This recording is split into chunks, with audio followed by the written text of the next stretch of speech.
Hey, welcome to 23 Degrees Sideways. I was having a conversation in a Fundamentla Wellbeing group, one of the other alumni of programs I've taken, and we were discussing spirituality versus non-spirituality when it comes to Enlightenment technologies, fundamental well-being practices, transitioning people to persistent non-symbolic consciousness, or fundamental well-being, or the big okay. And it was mentioned that when you bring spirituality in, the success rates drop massively. And there was a question about that. One of my friends, Amy, in the group, was talking to me about it. I thought I'd make a quick little video about that. And here's the deal. It's not that I think that spirituality is bad, or that specific religions or their rules or regulations are bad, or anything, whatever floats your boat. But if your goal is fundamental well-being, what you need is the broadest possible set of possibilities, neurological, behavioral, and mental mindedness, open-mindedness, to get the right phrase for the right person at the right time and the right words, to get stuff to happen. What I see with most spirituality is that you erect a fence or a set of fences around what you will do, will accept, or allow as possible. So the most basic one for a lot of people in the Enlightenment community is going to be Buddhism, and Buddhism has all of these things. Depending on which version of Buddhism, you have the 8 things for the path, or the 5 things for right action, or the 3 things for right action, or the 5 states of the soul, or all these little lists which are fences that keep you in a perspective garden, alley way, the walled garden metaphor that we use when we're talking about Apple products, for example, is a really, really nice one. It prevents additional perspectives and possibilities. Now, there's not necessarily a problem with that. It depends on what your goals are and what you need. For example, you can transition to fundamental well-being, be in location 1, location 3, location 5. Location 4 is maybe not location 4. Location 4 is a really hard one to put spiritual fences around. But you could be in location 1, 2, 3 easily, and go into Buddhism, and then from a place of fundamental well-being, practice these fenced-in areas. And it looks like that would be a really good way to target and enhance and deepen in and flow with your fundamental well-being without going completely off into la-la land like I am wont to do. Okay? So, no problem with fences, no problem with spirituality. I look at spiritual practices on a daily basis, and it's not that I'm trying to find a fit or one that doesn't fit. I'm just trying to kind of amuse myself, I guess, but also look at the positive aspects. I'm trying to make sure that my mind still has the influences of what people are aspiring to. And now, of course, not everyone wants fundamental well-being. Not everyone goes into spirituality for fundamental well-being. Even in Buddhism, it's pretty common for actual fundamental well-being to be looked down upon or be kind of shady, because a lot of times people want a peak experience, a state of flow. They want that flow state, they want that high effort gain, and that's fine. That's a lot of people want that, especially in spirituality. And I look at spirituality to look at the positive aspirations, just to keep my brain, my mind going in those paths, okay? So if you listen to a bunch of podcasts about spirituality, about spiritual topics, about, the right action, the right way to live, this, that, you can find some of them to be restrictive. Some of them are based on no, or don't do this, or whatever, and some of them are based on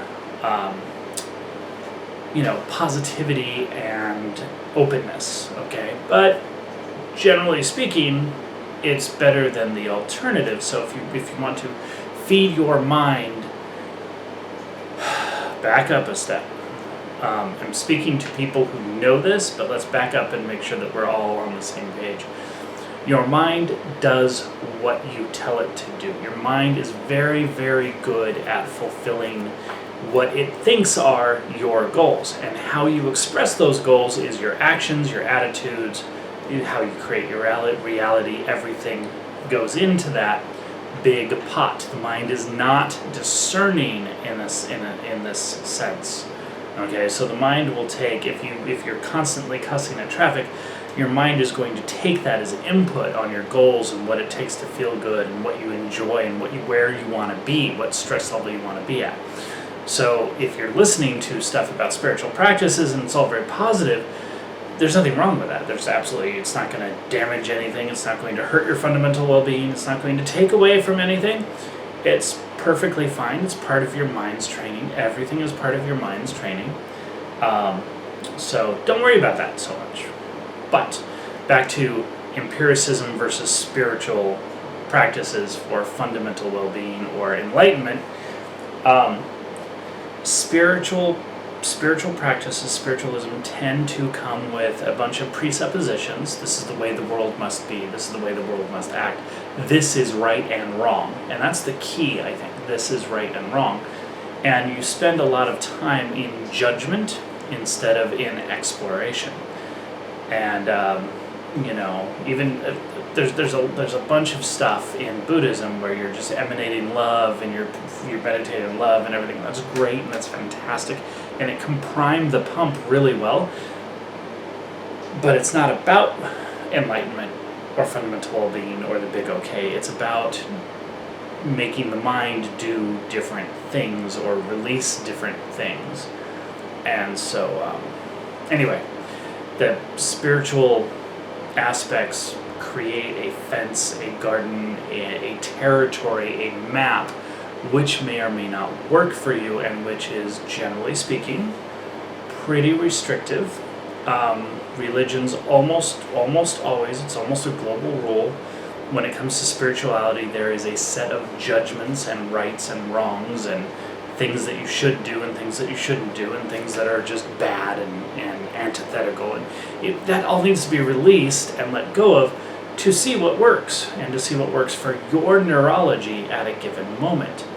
So that's the basis. That's the basis of what Martin is talking about when he talks about that, when he talks about the empirical versus spiritual approach. In my opinion, obviously I can't speak for him, but it seems pretty clear to me, at this point in time at least, that what's going on is spiritual. When you bring the spiritual in, you bring a set of expectations and a set of fences and rules and dogmas and baggage that doesn't promote actual enlightenment. And that's why I get in trouble with the Buddhists and the TM people quite a lot. I've been having Buddhists actually hate on me a little bit lately, which is really weird. But yeah, so spiritual stuff doesn't translate to the most efficient, best way, success in attaining enlightenment, fundamental well-being, the big okay, the peace beyond understanding, whatever you want to call it.